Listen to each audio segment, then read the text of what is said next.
Hey guys, welcome to the Bill Barnwell Show. I am Bill Barnwell, here live to tape on your favorite podcast feed or on YouTube, which you can check the show out on each and every week, twice a week during the NFL season, nowhere near as frequently as my guest is taping shows. Honestly, I wonder if he marks his life by the moments he's not taping shows at this point. This man is the hardest working person in the football universe. 17 shows a week at this point, I believe. Is that a correct number? It is getting out of control. We've added a Saturday show with Ollie Connolly. I'm half man, half podcast, but it's hard to follow Connor Orr on your podcast. That is like starting with the biggest band ever. That was awesome on Monday night. I listened to it. Connor was a great guest, but he was a first-time guest. It was, sometimes you have the Will Levis start maybe. You throw 4 touchdowns, you look like the future. Maybe Connor's not going to be that guy moving forward for us. We're going to have to see. I'm optimistic about Connor, but I am bringing in a guest I know, I trust, a man who always reminds me how long we have known each other and how long we have been working together. It's NFL Network's Gregg Rosenthal, the host of NFL Daily. How are you, Gregg? I'm doing great. I'm excited for like the final week of buys, like this week especially. I know we're not previewing games, but it feels like it's the best slate of the season in terms of like playoff leverage and like big games. We're not previewing games on this show, but as part of this home and home series, I believe I will be previewing games with you on NFL Daily. Is that correct? That is true. That'll be going up Wednesday evening. So you are doing my work for me, promoting our show. Appreciate you. So if you are listening to this, you can also, maybe after listening to the show, please don't abandon the Bill Barnwell Show to go listen to that. But NFL Daily is an excellent podcast where I will be appearing apparently hours before you're listening to this, previewing the action in the afternoon slate coming up. A fun afternoon slate of football and a fun show today here on the Bill Barnwell Show. Today, we are going to be playing a game, and I love a good game, and I love a good game with a good guest. It's a dangerous game. It is a game that makes your mentions very painful. Maybe it doesn't matter to you, Gregg. Maybe you're hardened to the social media wars. Me, I'm still a sensitive soul, and I'm worried I may be harmed by what we do today. But we have to play this game. It is the perfect time to do it. It is a game called Good or Lucky. Oh, man. We are going to run through some of the league's most prominent teams, fan bases who are so delighted that despite the skeptics, they have balled out this year. Maybe they're not so good. Maybe they're lucky. It doesn't have to be a binary thing, but it can't be, both. It has to be, you have to be willing to at least give me a percentage on good and lucky for some of these teams. And I think that starts with the team atop the NFC leaderboard, very surprisingly. I don't believe anybody had this heading into the year.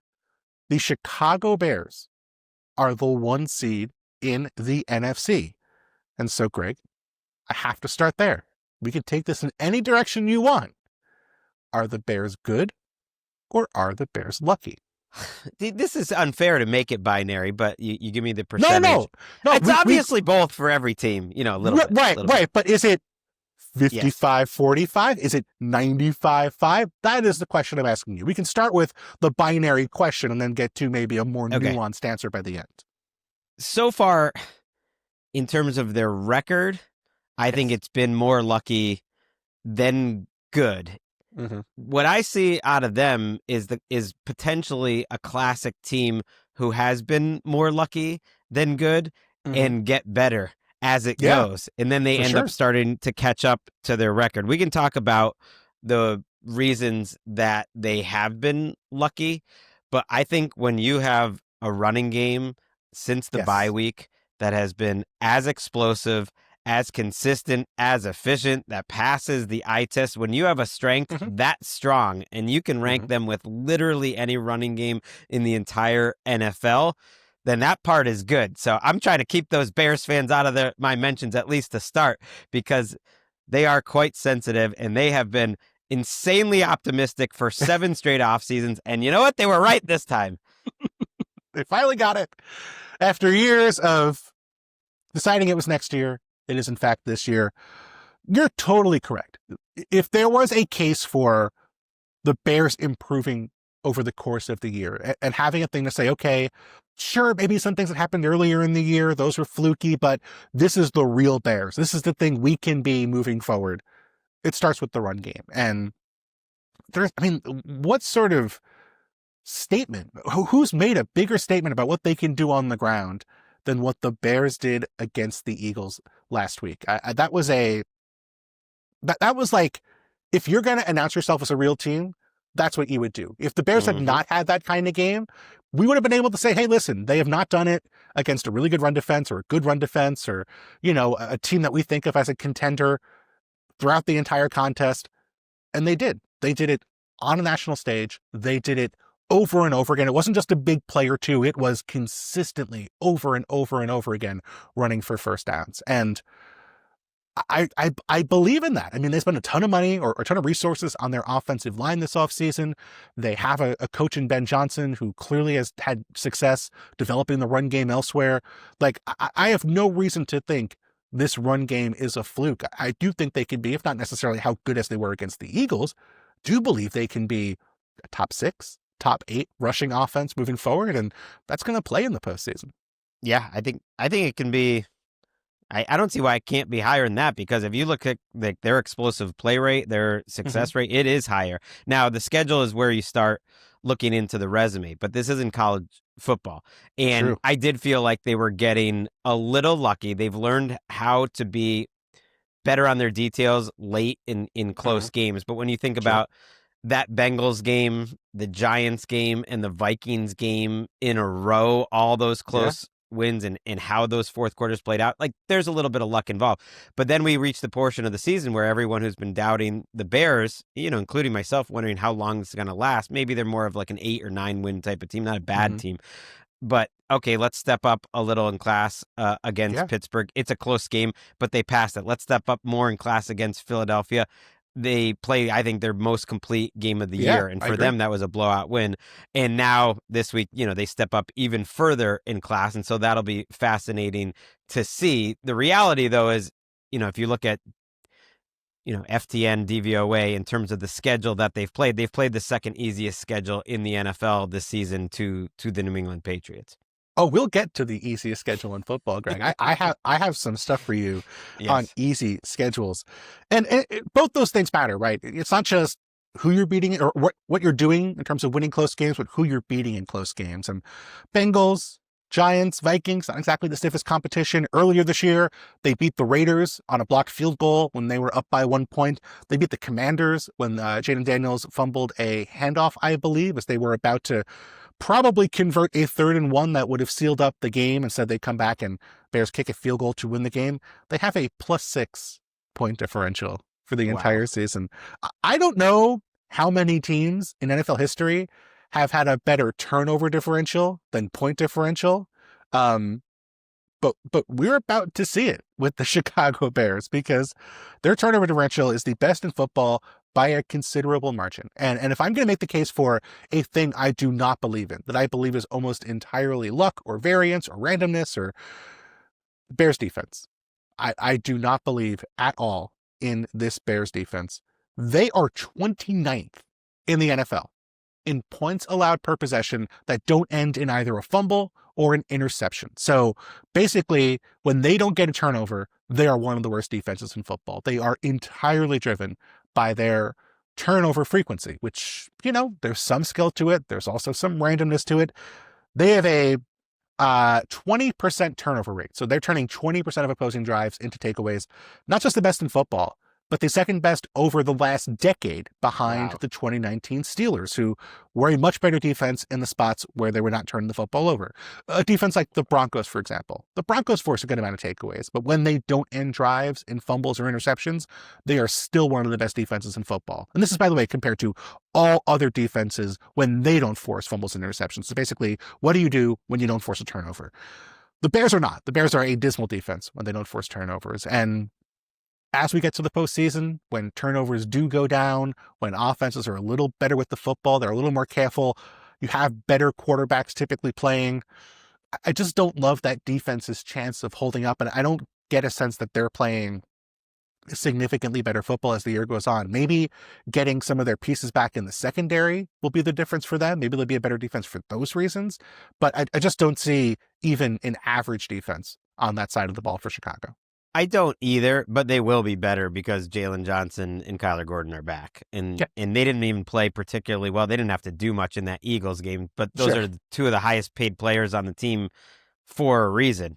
They're two of the best players on the defense. And Dennis Allen is very much in the course of his career a back to front type of guy who's good at coaching up the secondary. So I'm intrigued to see how he does. And even though they blitz like crazy, they do not get much pressure. They're not talented up front. Their linebackers are where they did invest a lot of money as well, and they're injured right now. And I don't know if they're going to get those guys back or not. And so that's a problem. In Dennis Allen's best years, to play the other side, he has created those high turnover years. Like, yes, there is an element of luck to it, but when it's rolling for him, he's kind of consistently proven he can be one of those high turnover type of teams. He reminds me a little bit of a poor man's Jim Schwartz, and just that, like, it's not going to work every time. But when it works for Dennis Allen, like he tends to get on a roll with these things. And so I think it's tough without a pass rush. That is not an answer that they're going to have coming. And that's going to be a big problem, I think, against the very top of the NFC. And we've had this entire conversation and have not mentioned Caleb Williams, a testament to our ability to analyze the whole game as opposed to just focusing on quarterbacks. We'll get to quarterbacks later. But I mean, do you feel like you're confident Caleb Williams is improving? Do you feel like when you watch him on a weekly basis? I mean, I know I assume he's not on quarterback island. Is that fair to say?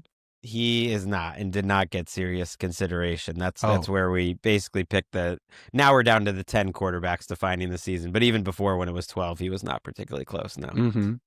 Do you have a lot of faith in Caleb Williams right now? He's answer the question. No, knows the answer. Knows the answer, but he's raised the floor and he has improved, I think, significantly from a rookie year I was not impressed with, where now he's actively not hurting the team. I think he is missing some opportunities. Oh, he sure Certainly, he is dead last in the league in completion percentage over expected, and you can see that on the tape every single week. But he also is not making mistakes. Not that he made a ton last year, but he's not taking nearly as many sacks. And I think his decision making is overall better when he makes them. He's just holding on to the ball a lot. And so, yeah, he's holding this team back. And Ben Johnson kind of alluded to that earlier this week. Not really Caleb Williams. And that's fair to point out. It's the whole passing game. But yeah, that the passing game, that they're winning in spite of it, not because of it.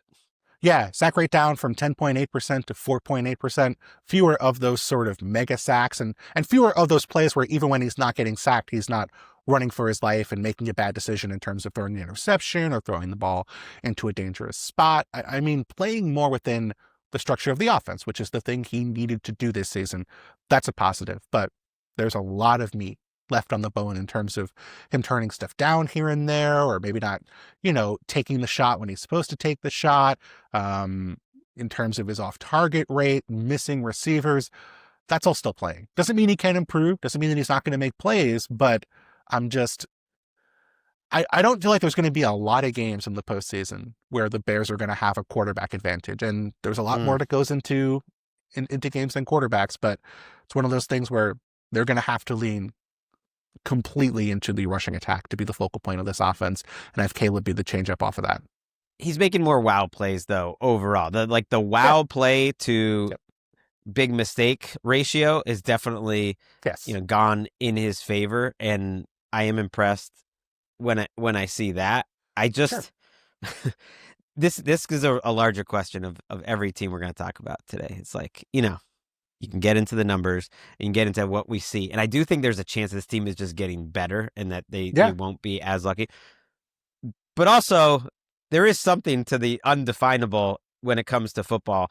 This is their first year, like the no expectations year. The Ben Johnson has the ear of this team, and there is something about them that is, I think, undefinable. And I do think there is an element to that in such a team sport as football that they got a little bit of juice, Bill Barnwell. And I don't know if juice converts to luck or converts to wins. But sometimes, like, for instance, like comparing them and the Lions, like the Lions have a lot of things that are better, but I do think sometimes like the heaviness of expectations and where you've been before and all of that and a new coach that can play into winning these close games. And the Bears, maybe as much as any team in the NFL, the Patriots are probably the other one, have that. Let me be the wet blanket, the Debbie Downer. We have not said these same things, Gregg, about the 2018 Chicago Bears, who had a legitimately great defense, who had not as good of a run game, but who had a quarterback who Chicago fans believed in, a head coach, a first-time head coach with a great pedigree, who Chicago fans were believing in. I think won Coach of the Year that year, if I'm not mistaken. And then they lost to Nick Foles in the postseason, and all was lost. But the optimism, the that's excitement. Fine. But I'm just looking quickly. They outscored their opponents by 138 points that year, and they went 12-4. I mean, to me, yes. If we're talking about concern, though. Will the Bears, make the Super Bowl? No, I don't think they're close to in the same class as the top three teams in the NFC, and I'm including the Packers in that, and they'll have a chance to prove that. But, if they win 12 games and maybe you get a draw like, the Eagles instead or a Buccaneers or whatever it's going to be, 49ers in the NFC, like winning a playoff game and having a head coach like Ben Johnson, who I think provides a big schematic advantage in a way that Matt Nagy, Coach of the Year, Matt Nagy did not. That's good. At least it's a happy build for the future type of year. Yes. Yeah, I think they're in a great spot. There's nothing to sit here and say Bears fans should hate the team, be mad. That's not what we're saying at all. What we are saying is just maybe they've run a little hot. They're not bad, but I would say this is one where I lean way more towards the lucky side than the good side. Do you agree? I mean, okay. I agree. It's like 70-30 for me, something like that. Yeah, I was going to say 75-25, so we're on the same page there. The New England Patriots, the other team we have to hit right at the beginning here, the top seed currently in the AFC as they hit their bye. The story on the Patriots, Gregg, I don't know if you've heard this. They have an easy schedule. Yes. Can I tell you how easy the schedule is? Please do. According to ProFootballReference.com, which uses their simple rating system to measure quality of opposition, the Patriots do not just have the easiest schedule of the 2025 season. They have the 7th easiest schedule of the Super Bowl era. As of right now, still some games to go. The Bills are going to knock that down a bit. They're going to be a little tougher down the stretch, perhaps. But the 7th easiest schedule going back for any team since 1970. That is remarkable. And that might be used as a disqualifying factor. You might say, hey, they're not going to play those easy teams come January and February. And that would be true. But, Gregg, I went and looked at the 6 teams who had better or easier schedules than the New England Patriots. Can I tell you about some of those teams? Please. The 1972 Dolphins, 16-0, won the Super Bowl. Sneaky lucky. Sneaky lucky, though, that Dolphins team. Sneaky lucky. Popping the champagne. 1970 Colts, they won the Super Bowl with one of the easiest schedules in football history. Now, you might say, hey, those are teams from decades ago. We haven't adjusted for that stuff. Maybe the schedule markers didn't know what they were doing. What about the 1999 Rams, Gregg? They won the Super Bowl unexpectedly, out of nowhere, after having a mediocre season the year before, having to go to their backup quarterback in Kurt Warner.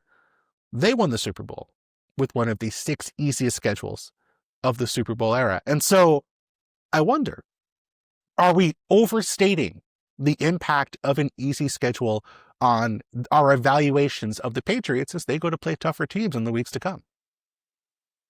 Potentially, yes, because first of all, they've won these games by a good amount. It's not like their point differential is bad. I've been surprised to see how low they are in DVOA, for instance. I think they're at a season high of 14th right now. They have them as the 14th best team in the league. I did not realize they were that low. They've been below average the whole rest of the year because the defense is bottom 6 or 7. And I watching this team as closely as I do, I'm a fan. Like, I get it because there's so many strange things about this team. But they're also second or third in point differential. They have been blowing the teams out. The weird thing is, it's the schedule, and it's just how they blow these teams out each and every week. The Monday night game is a good example. It's the big plays on offense in the passing game are pretty consistent. So it's hard to think to count on, but they pretty much can count on them at this point.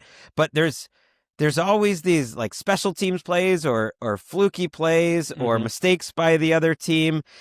And then you look at where the weaknesses are, and it's just a confusing team. But the way that schedule sets up, one of the reasons why those teams like Dolphins and the Colts and the Rams all won the Super Bowls in that year is because, like, it sets you up like really nicely for the playoffs. I think this is going to be an AFC playoffs where it's all about the matchup.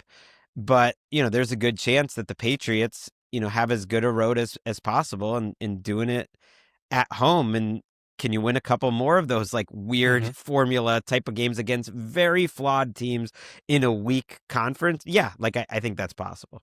Yeah, I mean, just having a first round bye is such an incredible advantage because there are a meaningful number of teams that just get taken out in the wild card round in a weird game. Like, you have some bad fumble luck, you run into a bad matchup, your kicker has a bad day. Like, there's just avoiding that game altogether, getting a week of rest, getting the weakest opponent in the second round. Those are all significant advantages, and they mean even more in an era where only one team in each conference is getting a first round bye. And if you win and the 7th seed wins, you get the 7th seed in the second round, and the 7th seed might not be very good based on history. And so all of that, I think, hints towards a major advantage for the Patriots and the Bears as well, by the way, if the Bears do finish with the first seed in the NFC, although I think that's less likely than the Patriots landing the top seed in the AFC. Weird is the right word for me. And it's interesting because if you told me before the season the Patriots were going to be the 1 seed at this point of the year, I would have figured 2 things would be true. 1, Drake May would be having a MVP caliber season, and that has absolutely been the case. The other one would be that the Patriots would have a dominant pass defense. They would be an excellent man coverage defense. They would be really good in terms of limiting big plays, limiting consistent passing games. They're 24th in QBR in man-to-man coverage this year. Like, the idea when they signed Carlton Davis, you have Christian Gonzalez, you have these great cornerbacks who can play in man, was, okay, we can do anything we want on defense. We can be a heavy man coverage team like we were in the Belichick days and be great doing that. That's not been the case this year. This has not been a consistently great pass defense. It's been, I think, a better pass rush than a lot of people would have expected. Caleb Von Chason, I mean, geez, having a career year for the Patriots. Harold Landry's been really good. Milton Williams, before he got hurt, was playing an excellent football. But it just feels like the weakness of this team is kind of what I expected the strength to be. I agree. Watching them on a week-to-week basis, they're confusing because so many of the individual parts you're happy with. I think Christian Barmore's having a good year. It was a good 4-man pass rush. I always forget how you say his name. Crisis Tonga has been a good find for them. Even like the linebackers, Robert Spillane hasn't been bad. And yet when you add it all up, like, they give up drives. They are so weird in general. So one of the reasons why they're weird is they're awful in the red zone. So you would not think a team with this kind of scoring differential would be this bad in the red zone. They're literally dead last in the NFL on defense in the red zone. And they've been bottom 5 for most of the year on offense as well. Now it's like bottom 10 because I think they've improved a little bit lately. There was all that stuff about, well, you can't run on them. That's how they built their defense. And I do think conceptually that is. So, there hasn't been a 50-yard rusher against them for X amount of weeks. Yeah. Well, now it's been every single week. If you look at their success rate, in the last month, they're actually either last or close to last in the NFL in success rate allowed against the run. So even the one thing that they were really counting on defense, wasn't happening. The best way I can explain it is, the schedule is probably the number one thing. Sure. it's hard to say situational football when you're that bad in the red zone, but it's like penalties, and it's like always making plays in the key moments of the games, like high leverage plays have gone their way. It's been a very strange season where almost like so often they go into halftime and it looks like it's a close game against a bad team, and then they just have a 10-minute stretch in every game. And they had it early against the Giants where they just blow the other team out. And suddenly they're just like partying. And that's basically been like, that seems like a very strange formula. But for like 8 minutes in every game, they turn into the 2004 Patriots. And then they just go back to being this extremely flawed team. Yeah, this sort of other gear that other teams, especially the teams they're playing who are mostly bad, don't have. I mean, you think about the Steelers game, right? I mean, that's a game where they outplayed the Steelers in that game, lose 21-14. 2 turnovers inside the 5-yard line, Ramondre Stevenson fumble, a interception by Drake May immediately after he took a big hit. Don't know if correlation is causation there, but not the first time Drake May has taken a big hit and then immediately thrown an interception in the red zone right afterwards. Do you feel like the sort of the left side of the line going down with injuries is a big concern for May? We didn't see any real issues for it last week against the Giants, but I mean, it just feels like he's so confident back there. It feels like he has such an innate sense of like where to go, where to move, when to get the ball out. Do you think the line issues impact that? Or do you think they're going to have line issues? I should even ask. Yes. It's going to depend on the matchups. Even Buffalo, I think, has a good enough pass rush to expose that. That was the quickest time to throw, I believe, of his entire career against the Giants. So Josh McDaniels, and May deserve a lot of credit for adapting, and I think they're going to have to continue to do that. And that's where you would lean into the part where it's not luck, because May is passing every test. The receivers are open. They're not highly thought of, but man, they make a lot of tough catches. Like Mac Hollins and Hunter Henry and Kayshon Boutte and Diggs. Like part of the reason why Drake May's completion percentage is so high is because he trusts them in tight spots, and they make grabs. Like, it's a good group of receivers, and that part of it's not lucky. Like, it's hard to believe with a pretty average pass protecting offensive line, even when they're healthy, but they're a top 6 passing attack. And that's, as we've talked about a lot over the years, like the thing you kind of want to count on the most in terms of a consistent good team. Yeah, I agree. And I don't think that's going to change. I do think we'll see teams attack the left side of the line. I think the Giants, unfortunately, even though they have a great defensive line on paper, that is not always the case in reality. But I also trust Josh McDaniels. I do think he's done a really good job this year. It's a weird thing. Josh McDaniels doing any job that is not Patriots offensive coordinator is a disaster. As the Patriots OC, he's pretty darn good and has done that now with 3 different quarterbacks in New England. Even, I guess, 4 if you start getting Jimmy G or Matt Castle or other people. But that's the Ryan Mallett in there. Jacoby had a couple fun games as a rookie. Oh, come on. We're seeing peak Jacoby right now. Confusing that. He did get Mac Jones into an article, I remember, around week 15 of his rookie season, where it was asking who is the rookie of the year, Jamar Chase or Mac Jones. So to even get him into that article for 1 week, that should be put like on like his tombstone someday. Yeah. McDaniel's doing great work. I think you have to give him a ton of credit for what they've accomplished there. And I think they have a coach who is going to do. He's not going to cost them games with his game management. Ben Johnson, unfortunately, either has or come close to doing that in his time with the Bears so far.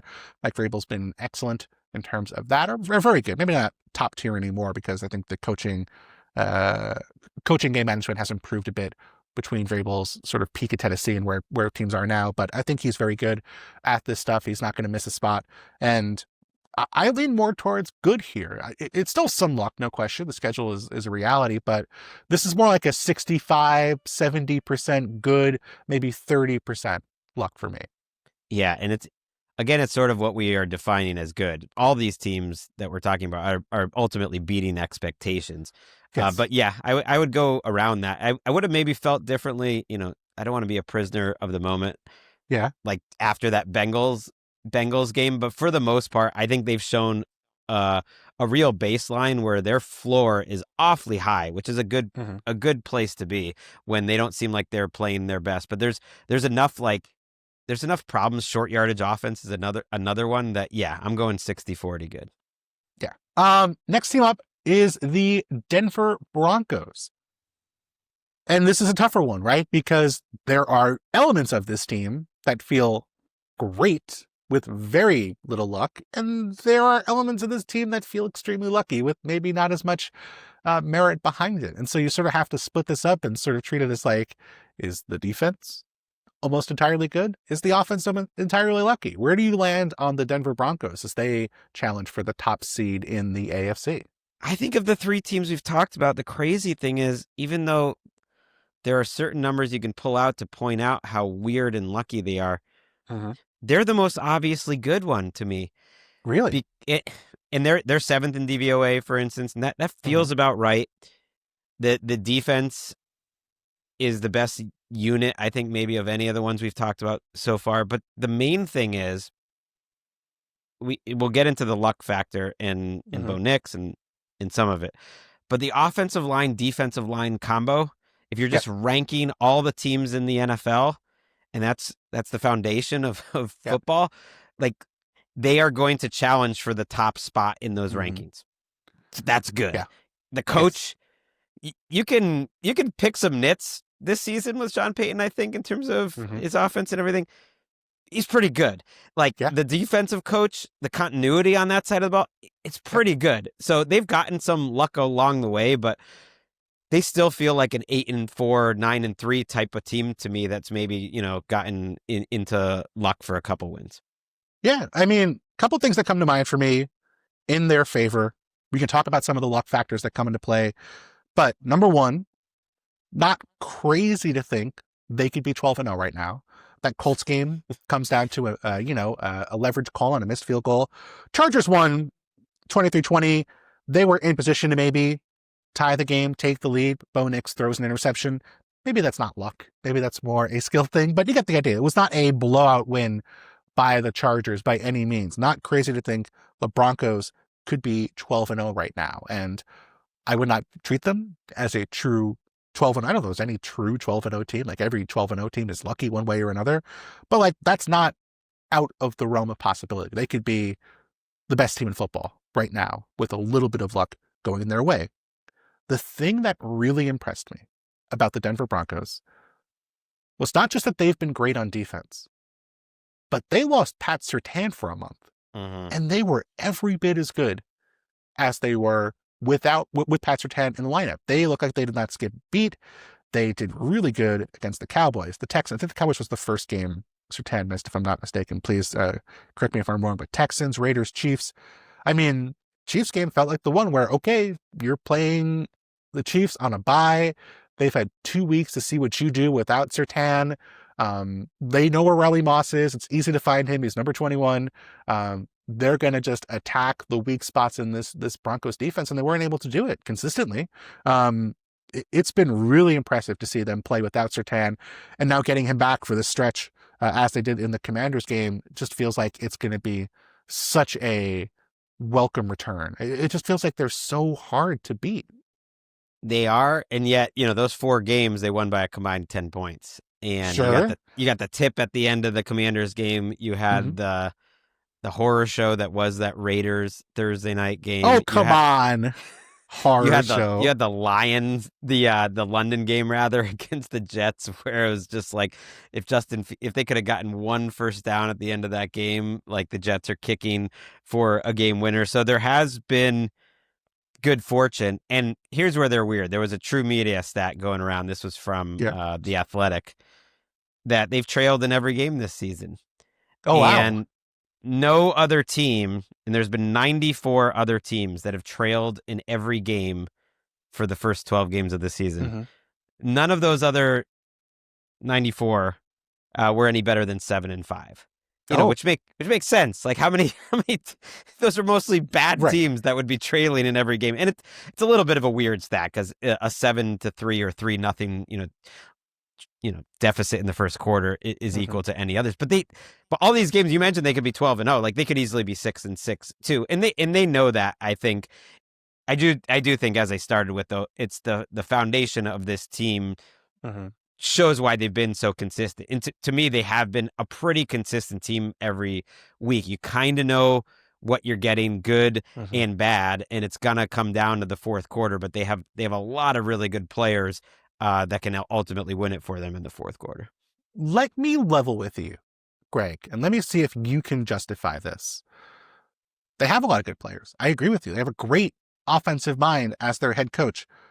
They are 20th in EPA per play on offense through the first three quarters. They are 8th in EPA per play in the fourth quarter. And there has been a series of big games from Bo Nix. They were down 17-3 to the Eagles in the fourth quarter. He brings them back. They got, I think the touchdown to take the lead against the Jets, or the field goal to take the lead against the Jets was in the fourth quarter. They're getting blown out by the Giants and then have a huge fourth quarter comeback. They trailed 15-7 against the Texans, and Davis Mills come back and win that game with a fourth quarter performance. And there's been luck along the way. And like you said, the Jets were in position to kick a game-winning field goal, they were over midfield and then melted down. Giants scored to go up 32-30 late in the fourth quarter, missed the extra point. Broncos then kicked the field goal to win. Raiders missed a field goal that would have tied the game against the Broncos in that very fun and entertaining Broncos-Raiders game on Thursday night. I guess my question for you, Greg, is do you think there's anything meaningful to that split? Is it just randomness? Is it just that, is it just clutchness? Or like, is there something about this Broncos offense and Bo Nix that does lend itself more to playing from behind in the fourth quarter? Like, is there something that they could do earlier in games that would sort of mirror or echo what they'd done in the fourth quarter? They did it a little bit against the Commanders. It was kind of the bizarro Broncos where they played well in the first half. Yeah. Bo Nix, I thought, had a solid to good game the first three quarters and then Yes. played poorly in the fourth. And I think he had his best game of the season against the Chiefs in terms of especially his quarterback play 1-4. I think it's about Bo Nix in the passing game. And my answer would be teams that display a knack for these types of comebacks in fourth quarter, I think it can be sticky over the course of one season, but it's like a bullpen in baseball. It's like, it's probably not going to be sticky after that. But if you're telling me you're going to line up teams in the playoffs and you put them all in a situation and they're down 4 with 4 minutes to go, the Broncos are going to be one of the teams, if not the team I'm most confident in actually can do that in this season for whatever reason. The concerning answer is an offense that plays that poorly in terms of success rate, throwing the ball, everything, 4 3 quarters is not a good offense. And that's you're not going to win the Super Bowl that way. And so I think they're going to need to show over the last 5 weeks some consistent improvement. I think overall, I know it was against the Commanders, but overall the last 2 weeks has looked a little better to me, at least the passing game, and we'll see if that continues. Yeah. 26th in precise pass rate, 29th in off target rate from Bo Nix. The team that this Broncos team reminds me of, and maybe this is unfair, I think they're a little better maybe than this team I'm going to refer to, but I would say the Mark Sanchez era Jets, where you have a great defense led by a superstar cornerback, a defensive-minded coach as opposed to an offensive-minded coach, and that might help a bit in sort of, propping up the offense. But Sanchez was a quarterback where he wasn't very good, but he played up in 2-minute drills. Like when he could just focus on, I have to get the ball out. I can go underneath. We're not running the ball. They were not a good run team then. The Broncos have not been good, especially after losing J.K. Dobbins running the football. They've been a lot more inconsistent running the football over the last few weeks. Just feels like maybe that's the thing where it's just like when you sort of make the game easier for Bo Nix and it's just move the ball and don't worry about like running a full featured functional offense.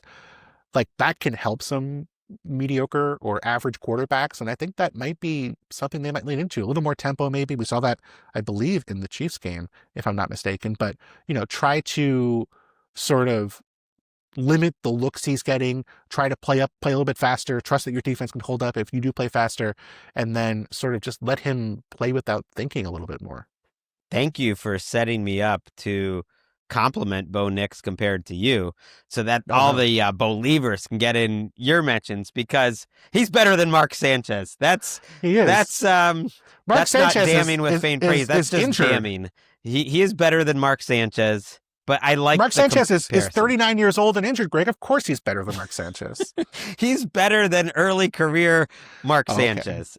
He is worse, though, overall than he was last year. And that's pretty disappointing for a second-year quarterback. He has taken a step back. I got the feeling he almost came into this year with, as our friend Mina Kimes would say, too much dip on his chip, just wanting to like be that next level guy. And sometimes he pulls it off, like that throw he made at the end of the first half of the Commanders while he's falling down. Like, he does make some great throws in a way that Mark Sanchez never did, but he just hasn't been consistent. He's been worse overall this year, and that is a pretty big concern for this Broncos team. Yeah, it's not, I think Broncos fans get very upset about this. Maybe they're a little more realistic about it this year.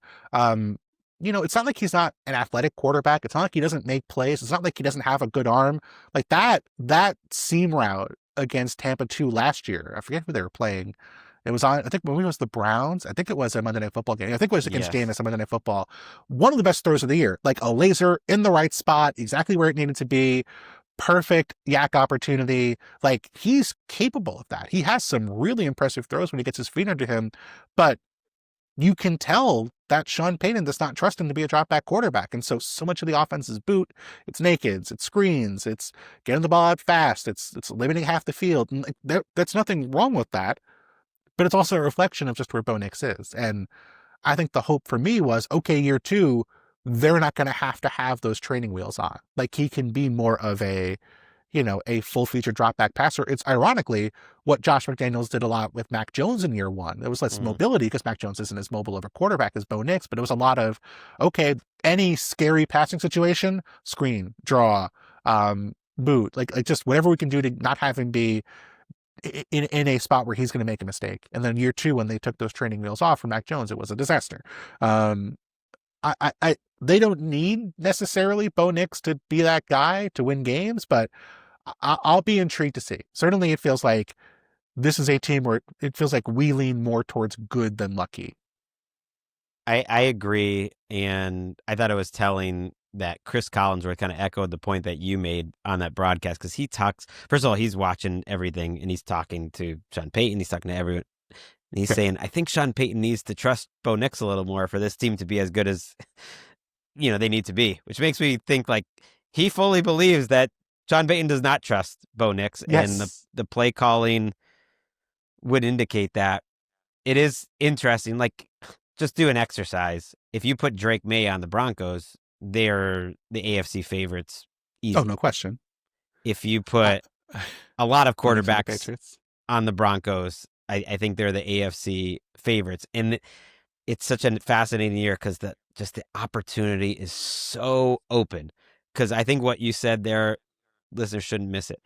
They don't even necessarily need Bo Nix to be better to potentially make the Super Bowl. This team could make it anyways because of the field and because of the rest of the Broncos. So I'm with you. I'm going to go, because of that, I'll go 70-30 good. Okay, I'm with you there.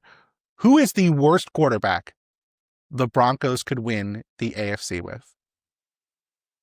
It might be Bo Nix. Right? Because we're saying could. And by could, I mean they got like a 20, whatever it is. Yes. Like they have a 15, 20%. They have a realistic chance of just getting through a 3-game tournament. Do you have any ideas? Jameis. Jameis would be amazing. Wouldn't that be fun? Jameis in the thin air with that defense where they're just winning him games every week, and he's like, "Oh no, it's all me. It's all Jameis." Jameis worse than Bo Nix? I mean, that's if you really want to. I think Bo Nix is better. Yes, but very different. They are very different quarterbacks in many different ways. I was trying to think of who are the worst quarterbacks, could they win it with Tua? I have not much faith with Tua right now. That might be tough. I don't think they can win it with JJ. I don't think that's likely. It would be nice if the Chargers could just combine with the Broncos. You can just get Justin Herbert on the Broncos. I remember on that Thursday night game, there were some Geno Smith Nation heads out Yeah. there that were like, if you flip the quarterbacks in this game, the Broncos would be winning by more. And I was like, I'm not even spicy enough to send that out, but I do believe it in my You heart. empathize. Yeah. So maybe the answer is Geno. Yes. We are not going to discuss whether the Raiders are lucky or good or lucky or bad. I guess that's a different podcast. Do you want to throw one more team out there, Greg, and say this Sure. team we should have a lucky or good debate about this team? There's so many good ones because I think the 49ers are actually sneaky good. Yes, I agree. I think the Chargers are a completely bizarre team that have a lot going for them that I think people just focus on the tackles and they're stuck on that. But we can only talk about one. I'm interested in the Bucs. They are a strange team. What is this team? They have a negative 22 point differential this year. Yikes. In 4 of their 7 wins, they have been outgained by their opponent. And one of the other 3 wins was that Texans game where the Bucs played pretty well that game, but the Texans also kind of blew the win at the end. Yes. Baker's having a bizarre season where he really hasn't played that well except in huge high leverage spots. Yes. They're horrible in the red zone, just in general. And yet, Bill, now that they're getting healthier, and I talk about line play, I do think the bones are there for this team actually to become a different team down the stretch and be the good team. Whereas right now, I might say that they're like 75% lucky, 25% good. And yet, because of the players on the team and everything that they've had over the course of the season, I think they could flip that when it actually matters for them. I mean, lost 3 or 4, admittedly, to the Patriots, the Bills, and the Rams. 3 good, 2 great teams. Just narrowly beat the Cardinals, which would be my unlucky or good team if I was going to. Another game where they got outgained by like 100 yards. It's happened so many times if you watch the Bucs this year. Yep.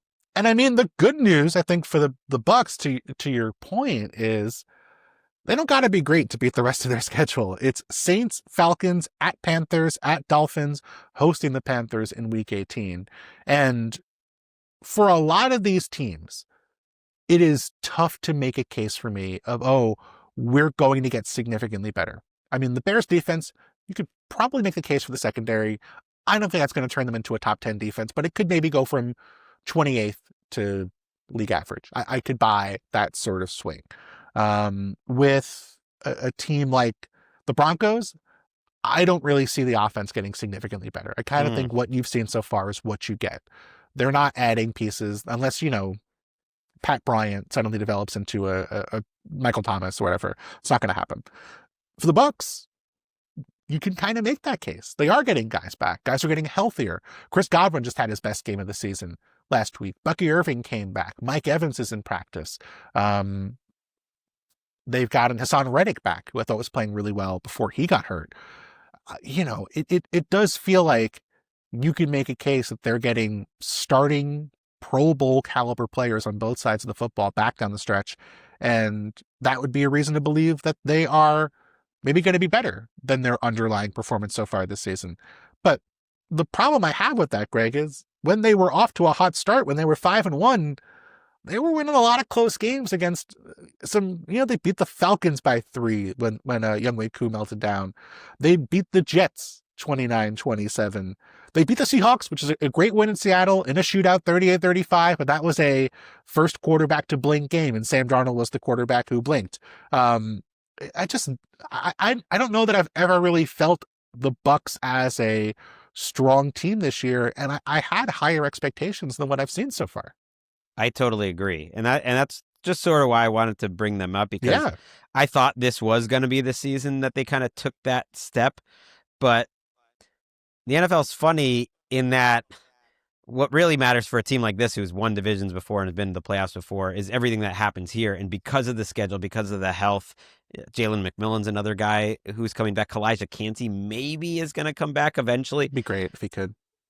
Just continuity-wise and coaching, like especially on the defensive side, there is a way that we're just going to see a better Bucs team, the one that we expected all along, just shows up and they make like a long playoff run. So I just find them in a fascinating spot because I'm with you.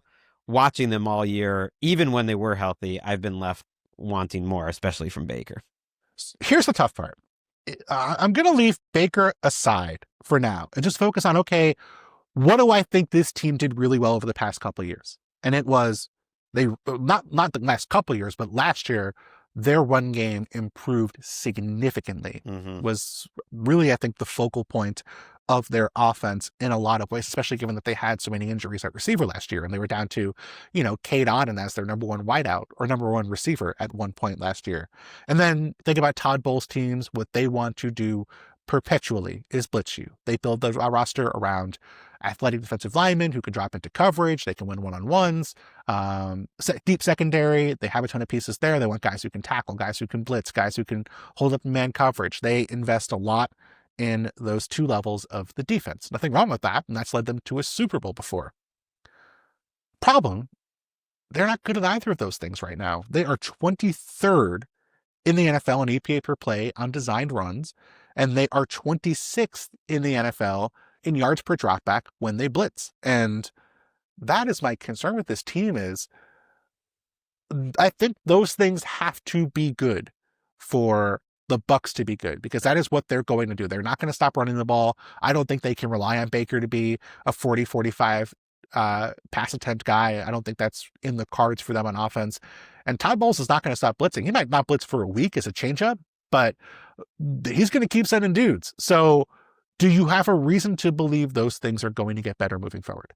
You're basing it on how last season, really the last two ended, where I think they ended up playing their best at the very end, like being a tough out in the playoffs for the Lions, and then how they finished out last season as well. That's mostly it. It's sort of the organizational stability and the continuity of the players and the overall talent, and just the eyeball test of I know the numbers aren't great, but Winfield and Tyke Smith it's a good combo. Like Jacob Parrish is playing well. When Jamel Dean's been healthy this year, though he's like always leaving the game, he's been good. So it's more of just an idea, and we've seen teams like this over the years that you're going to play better suddenly at the end of the season. And maybe this cupcake schedule that they have, sorry Panthers fans, maybe the Panthers will pick them off, but this favorable schedule they have down the stretch kind of gets them in that mode where they're the Bucs team that we expected all along. So where are you going percentage-wise? Well, I'm going to say they've been like 75% of all these teams. I think they've been the luckiest so far. Wow. But I think they can flip it. But so far, I think they've been really lucky to get to this point in the season where they are. I'm going to say 50-50. I'm going to say 50. I'm going to say 55 lucky, 45 good. I am more skeptical of this Bucs team. We found the place where we differ. We normally think very alike. When you think about something and I read or hear that you feel something about a player or a team and I disagree, I usually assume I am wrong. So this is a place where I am going to take a stand and say, Gregg, I believe you are too optimistic about the Tampa Bay Buccaneers. Watch them go 5-0 against this schedule and prove me wrong. Can we do a lightning round? You don't have to go through one detail. You can just give me a number. You can give me your vague thoughts, whatever you think. Okay. Jacksonville Jaguars. Good or lucky? They're so confusing. I don't know. Because of that 50-50. What about you? 50-50. Yeah, I lean a little more on the good side. I don't know if they're lucky as much as they are just infuriating. Like all the mistakes they make, the sloppy penalties. It feels like there are other teams that benefit from the mistakes and largesse of their opponents. The Patriots, maybe, because they've played so many bad teams, they have benefited from mistakes by the other team. The Bears certainly have benefited from mistakes from the other team. The Jaguars beat themselves. Like even in games they win, the Cardinals game, they were infuriating on offense and still managed to win that game. They're just unpredictable because their rushing offense can be great one week and horrible the next. Their defense can be great one week, completely win the game, and horrible the next. Trevor Lawrence kind of symbolizes that, although he's more like great or horrible play to play than week to week. Yes, for sure. I would go like 60-40 good lucky, but you could talk me into anything with the Jags. Yeah, I'm going 50-50. Ravens. 50-50, that's fair. Ravens. Oh, are they even good? Well, are neither. they lucky? They haven't been either. Okay. I mean, they haven't been good. And I don't think they've been 6-6. lucky in particular. I guess they would maybe more be. Since the bye week, it's so strange how the defense has been really strong and the offense, since that Dolphins game, the last 4 weeks, they are not in the top 20 in basically any offensive metric. Yeah, Lamar is 23rd in total QBR since his injury. The defense, second best in the NFL on third downs, best in the red zone since the bye. I don't know if those are going to stick. I lean more lucky, even on the defensive side of the ball, since the bye. They're 6-6. I mean, they're a 6-6, so I don't think they've been lucky. They're like a 6-6 team. Fair. Carolina, good or lucky? Overall, they are lucky because the formula that they are winning games by kind of shortening the game with these long possessions and in the games that they've had upsets, turnover battle is tough to pull off. Yeah. But like they're making the most out of what they have. So I don't know if that's lucky or not, but to beat the teams they've been has been a little lucky. Okay. Sounds like you're leaning more on the lucky side for Carolina. Yes. I will finish up with this one. Dallas Cowboys. Oh, I was hoping you'd give me the 49ers to honk. You want to do 49? We can do 49. Let's do 49ers instead. I think the 49ers are actually good. I know the defense has problems, but here's my question. There's like a path. 80-20. Yes. Greg, the 49ers, I agree with you. Good versus lucky. What are they good at? That's the problem. If you asked me for $1 million, Bill, what are the 49ers good at? I would tell you special teams. They've had great kicking this year. Yeah. I would tell you they have great coaching, but the offenses can't run the football. Passing game is inconsistent. Sure, but like, how is that manifesting? Passing game has been pretty consistent overall. But it's been like okay. It's not been like defensive energy. The sideline shots of Robert Saleh pumping his biceps. Is there? So he had a get back coach with the Jets. When you're an assistant, do you still have a get back coach as a coordinator? He should. I mean, but like the defense is not great. They have a terrible pass rush. They're not okay stopping the run. Not great. Like, you know what they have? They have a good secondary. I think they do have a good secondary. They have a fun secondary. Well coached. Good offense. Well coached. Like an okay offense. Yeah, I think the offense could be, like a top 5 offense if everything falls right down the stretch. Now that everyone's healthy. Sure, but hasn't been that so far. It's flummoxing to me because I want to find the reasons for things. And I agree with you. Watching them play, I think they are good. But it is so hard to be like, oh, this is what they're really good at. This is what they do best. It feels like all our ideas of what they're good at are sort of predicated on former Niners teams. And that seems weird to me. I put them in the AFC, and they got as good a chance as anyone to make the Super Bowl. True. I really believe the AFC is this incredible land of opportunity where it's a ton of good teams. They actually are good teams. There is not a lot of parity this year. Like, there's more teams eliminated already than ever before. There are good teams in the AFC. There's going to be like a 10-win team that doesn't make it, probably. But there's no great team. So if you put the 49ers there, they could make it. Whereas in the NFC, I have a hard time imagining that a team like the 49ers gets through the gauntlet with the Seahawks and the Rams, and I'll even throw the Packers in there. It's going to be a fun postseason. Total chaos. The good thing is you'll be talking about it 7 days a week? 6 days a week right now. 6 days a week? You not on Sundays? I mean, no Oh, wait. Well, that's true. I guess it is 7 days a week. You're right. It's in the name, Daily. Thank you, Bill. Daily. The host of NFL Daily, one of the many voices you will hear on that fine show. Where can people check out NFL Daily, Greg? I mean, it's on YouTube like yourself. And yeah, all the big Bill heads out there, come check out Bill Barnwell previewing. We got the late afternoon slate that includes Bears-Packers, and we got a couple really good primetime games, Texans-Chiefs, and a game I'm going to, Chargers-Eagles. So we're previewing that with Bill this week. I love it. man goes to games. A lot of people say watch the film. Gregg says no.